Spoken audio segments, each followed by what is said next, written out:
Hello, we'll do The Pedestrian by Ray Bradbury. So, a pedestrian is one who likes to take walks, one who walks. So it says, to enter out into that silence that was a city at 8 o'clock of a misty evening in November, to put your feet upon that buckling concrete walk, to step over grassy seams and make your way, hands in pockets, through the silences. That was what Mr. Leonard Mead most dearly loved to do.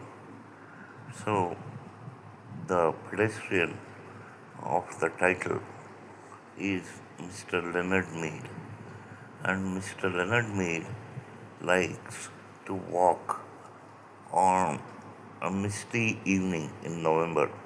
November is when it is winter, so the air is very chill, the air is very cold, and in the story, uh, it is set in the future. So, in the future, the streets of cities are entirely empty. No one is supposed to be walking about at 8 o'clock on an evening. So, um, Mr. Leonard Mead loved to enter into the silence of the streets, the silence of the city. He liked to put his feet upon the buckling concrete walk. Buckling means that the pavement stones are all unarranged. Nobody walks on the pavement, so they've been um, uncared for. So the pavement stones, they jut out from the surface of the ground. So he likes to walk on the buckling concrete walk, and he likes to step over the grassy seams. In between two pavement stones, in between the pavement stones, grass is growing. So on these grassy seams, over these grassy seams, Mr. Leonard Mead loves to walk with his hands in his pockets, through the silences. This is what Mr. Leonard Mead most dearly loved to do. He would stand upon the corner of an intersection and peer down long moonlit avenues of sidewalk in four directions, deciding which way to go. So he would come to an intersection. An intersection is where two roads meet at right angles. So he would peer down the intersections. He'd peer down one direction, then he'd look in the other. To peer means to look, to examine. So he looks down all the four directions, trying to decide which way to go. But it really made no difference. So it made no difference whether he went in any of the four directions, because the whole city is empty, the whole city is silent. He was alone in this world of AD 2053, or as good as alone, and with the final decision made, a path selected, he would stride off, sending patterns of frosty air before him like the smoke of a cigar. So, the story is set in AD 2053, and he's alone in that futuristic city, and he would make a decision to go in one of the directions, to go along one of the four roads of the intersection. Then, after the decision was made, he would stride off, he would walk off, and his breath would form fog in the chill November air. And this fog looks like the smoke of a cigar. So sometimes he would walk for hours and miles and return only at midnight to his house. And on his way, he would see the cottages and homes with their dark windows, and it was not unequal to walking through a graveyard where only the faintest glimmers of firefly light appeared in flickers behind the windows.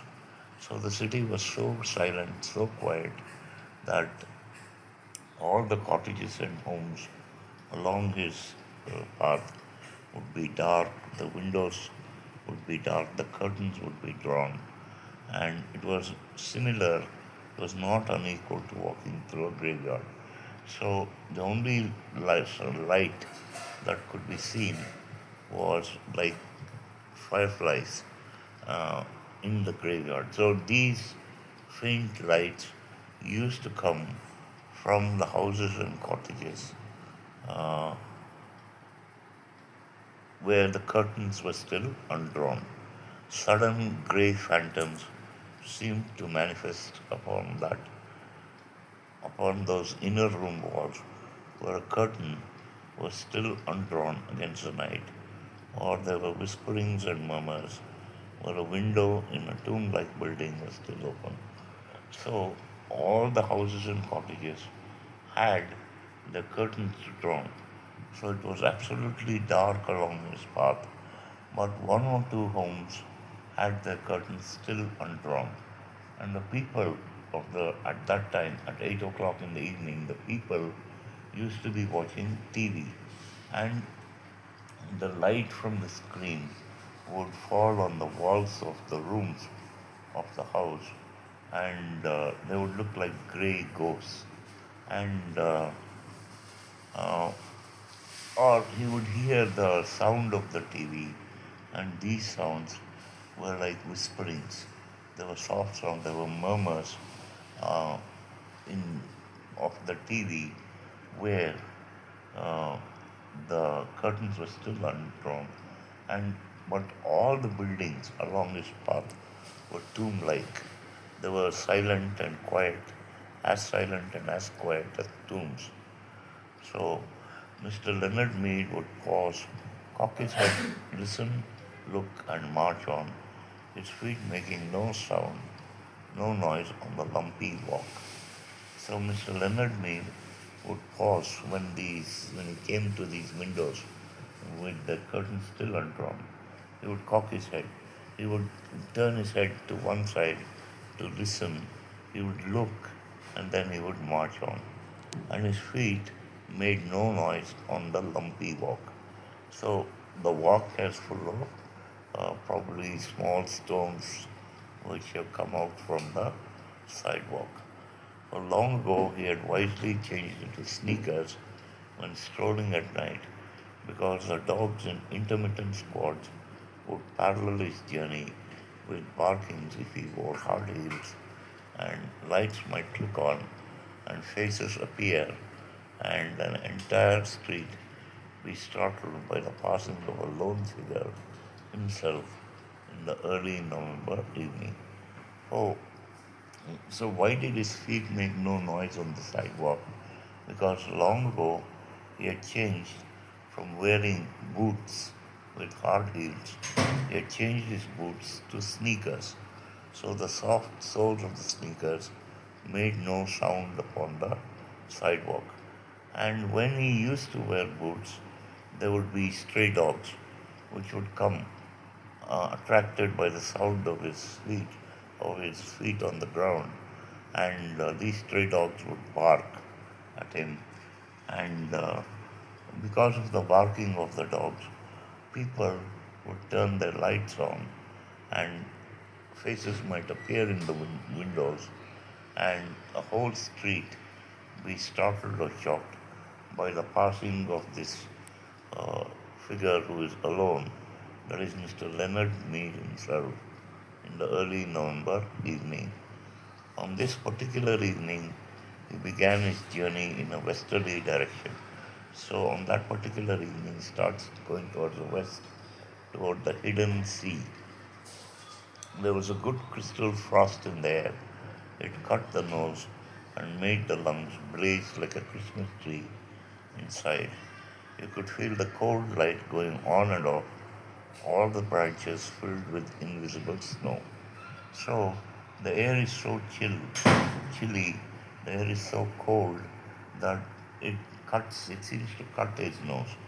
And when he inhales the chilly air, the warmth inside his lungs, it blazes up.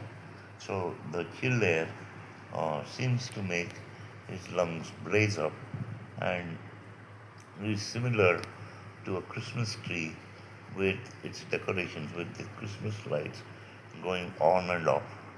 And uh,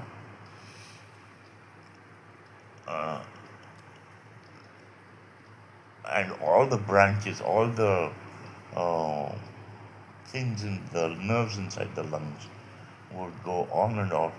They would feel a chilly heat, and it's like a Christmas tree whose lights are going on and off. Christmas tree whose branches are filled with invisible snow. He listened to the faint push of his soft shoes through the autumn leaves with satisfaction. So November is still around the time of autumn. Autumn is a time of year when the leaves are shed from the trees.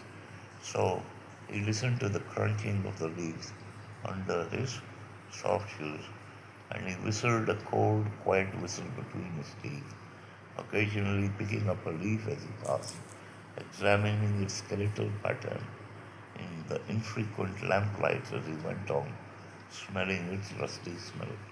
So he'd step on the leaves.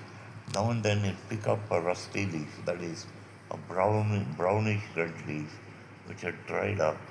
He'd examine it, and he'd see the the patterns on the leaf, and those patterns were like skeletons, were skeletal, and he'd examine this leaf in the lamplights. These street lights were few and far between, and you'd smell the leaf, and the leaves used to have a rusty smell.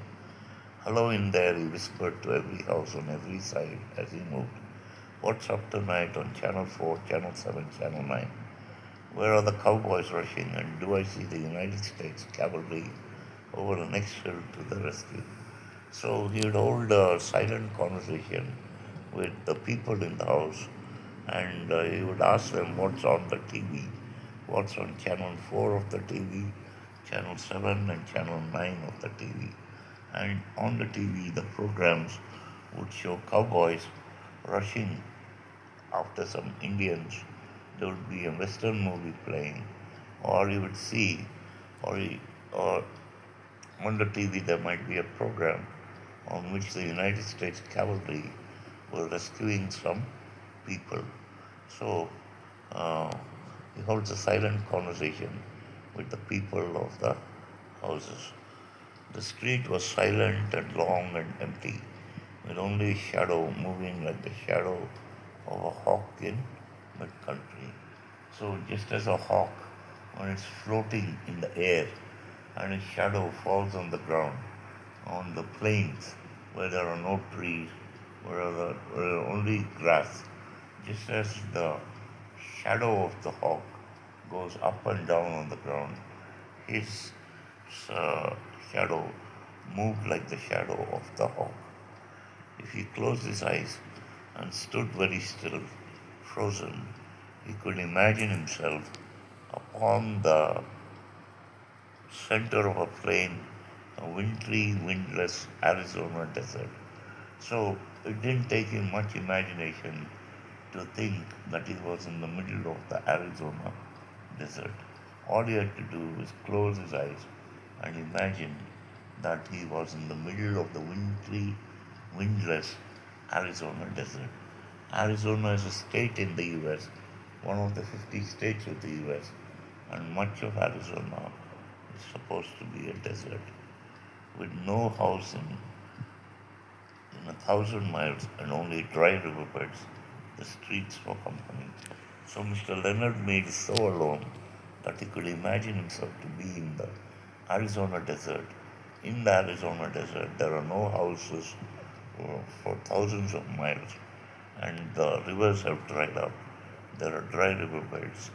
There are streets, and these are the only company that he has at that moment.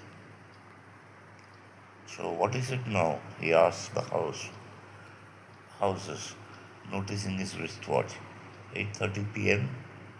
Time for a dozen assorted murders, a quiz, a review, a comedian falling off the stage. So again, he continues his silent conversation with the people inside the houses, and he asks, "What time is it now?" It's now 8:30 p.m. So at 8:30 p.m. in the evenings, there would be some crime fiction. There would be a dozen different murders on the programs in the TV, or there might be a quiz program, or there might be a musical, a review, or there might be a clown falling off the stage in one of the programs, comedy. So, was that a murmur of laughter from within the moon white house? So, the houses have the moonlight falling on them, so they're moon white. So he asked himself if that was laughter he heard from within the moon white house. He hesitated, but went on when nothing more happened. He stumbled over a particularly uneven section of sidewalk.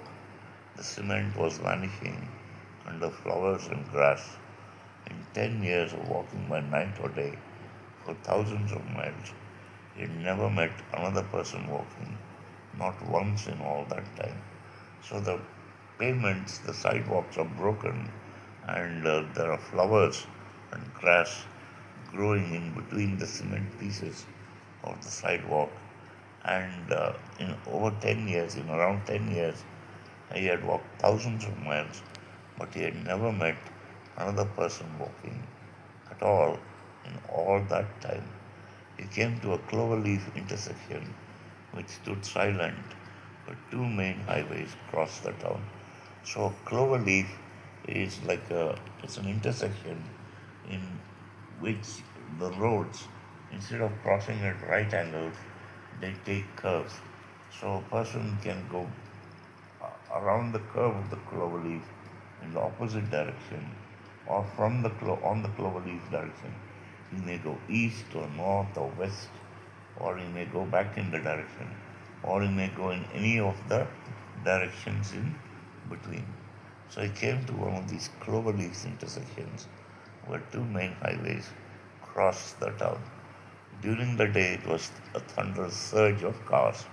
So during the day, there was a very loud sound like thunder because the cars used to go along the roads of that cloverleaf intersection.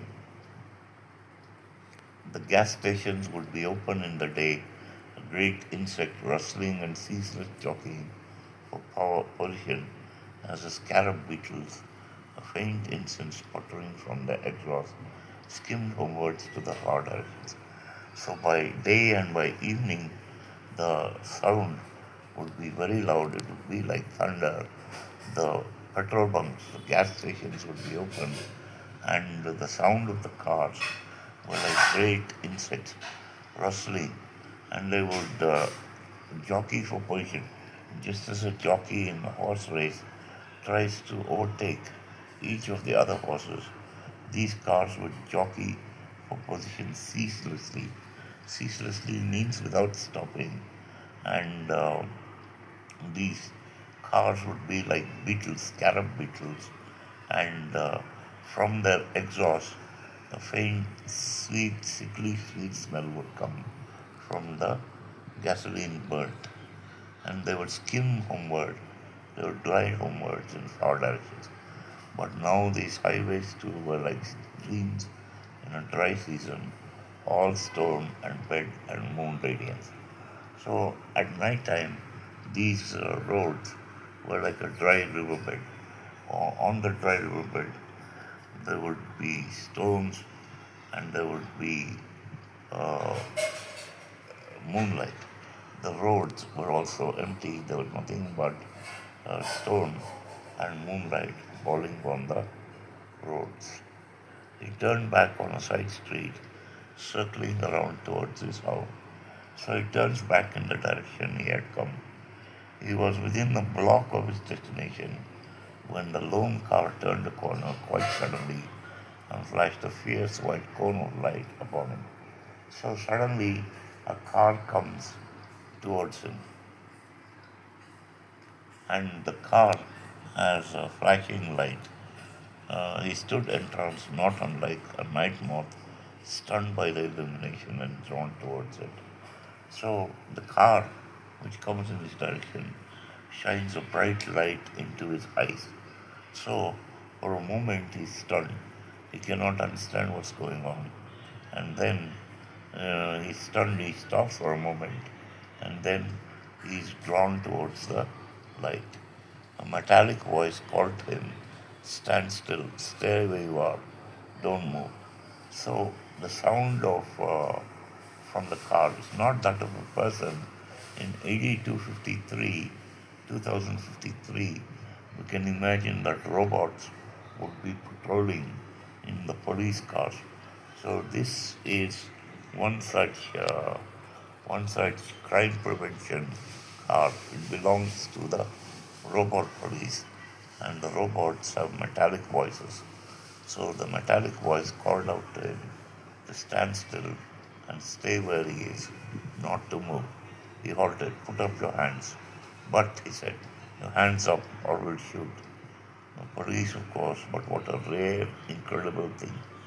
So, in 10 years, he had never come across anybody, but this is the exception.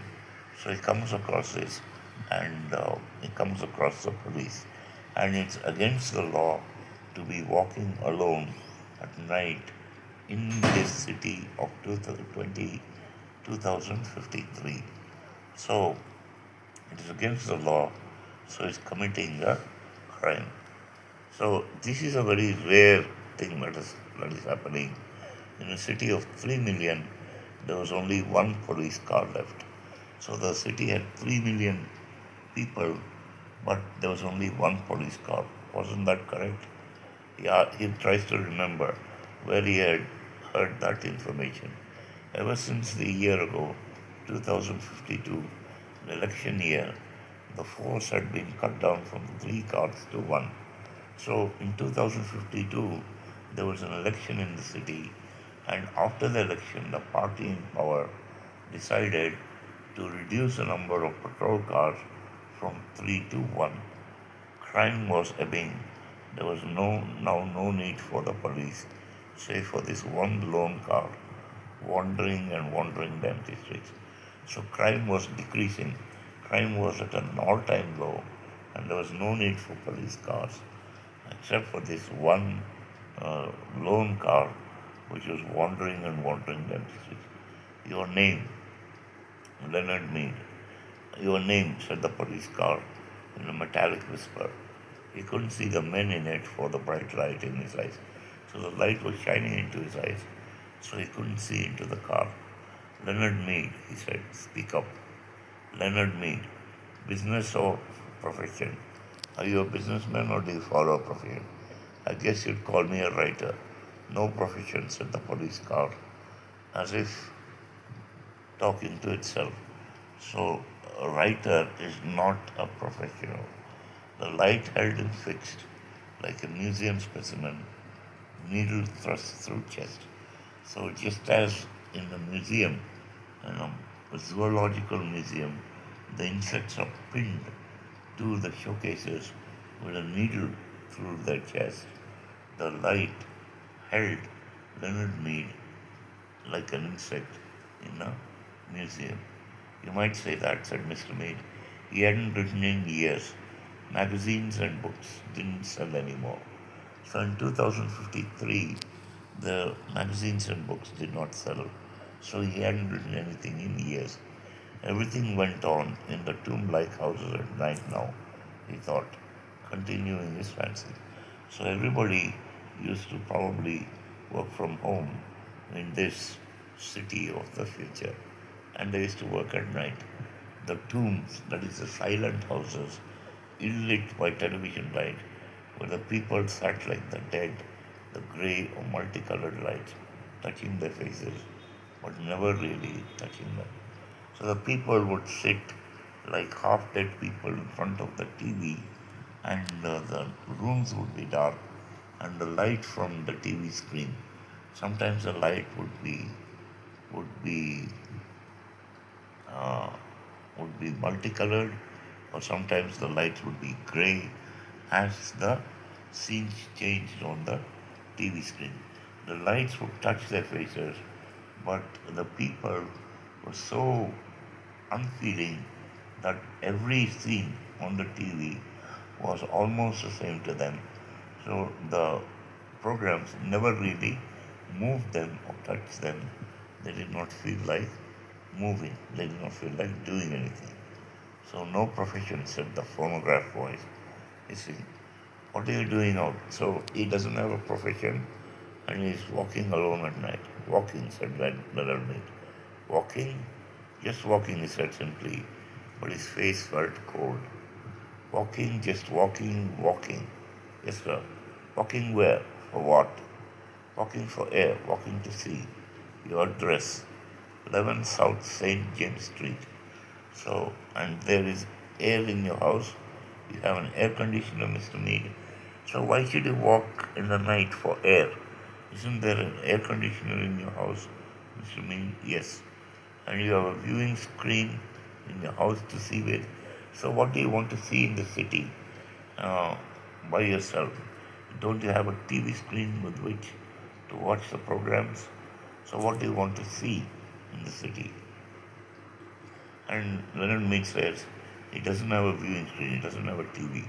No, there was a crackling quiet that itself was an accusation. So to have a TV screen was an absolute necessity because the people would then be hypnotized by the programs on TV and they wouldn't feel like moving about. And if they move about in the city, then crimes might be committed. So it was absolutely necessary and it was according to law the people should have TVs, viewing screens in the houses to keep them out of the streets. Are you married, Mr. Mead? No, not married, said the police voice behind the fiery beam. So the beam of light is like very bright. The moon was high and clear among stars, and the houses were grey and silent. Nobody wanted me, so Mr. Leonard Mead said that he is not married because no woman wanted to marry him. Don't speak unless you're spoken to.